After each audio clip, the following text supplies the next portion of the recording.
Welcome to our channel. Today we how to fix GitLab Registry login problems, access token errors step by step clearly.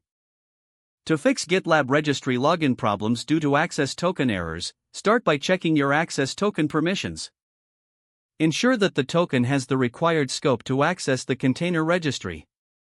You can do this by navigating to your GitLab profile, then go to Access Tokens.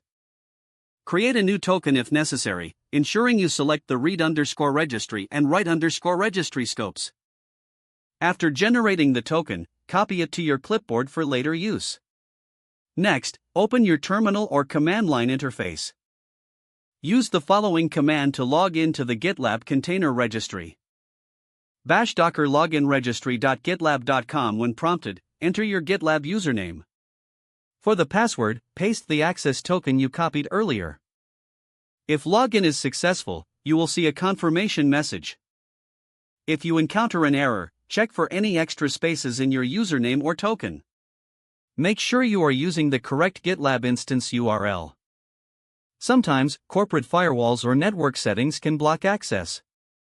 Ensure that your internet connection is stable and that no security software is in. If issues persist, clear your Docker credentials by running bash docker logout registry.gitlab.com, then try logging in again with the correct username and access token.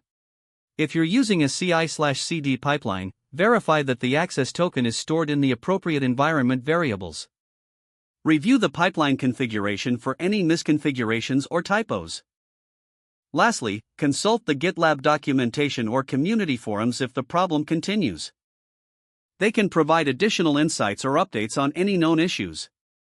If the page does not load, refresh the browser or try again in a private or incognito window.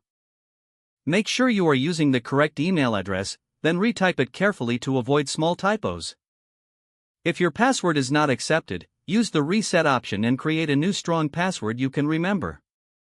Check your spam folder for verification or security emails, then complete any requested confirmation steps. Enable two-factor authentication if available to improve account security and reduce unauthorized access risk. After signing in, review your profile details so your contact information and settings are accurate and current. If you see an error message, note it down and try again after restarting your device and internet connection. Log out when you finish, especially on shared devices, to keep your account and payment information secure. If the page does not load, refresh the browser or try again in a private or incognito window. Don't forget to like this video and subscribe to our channel for more step-by-step tech guides.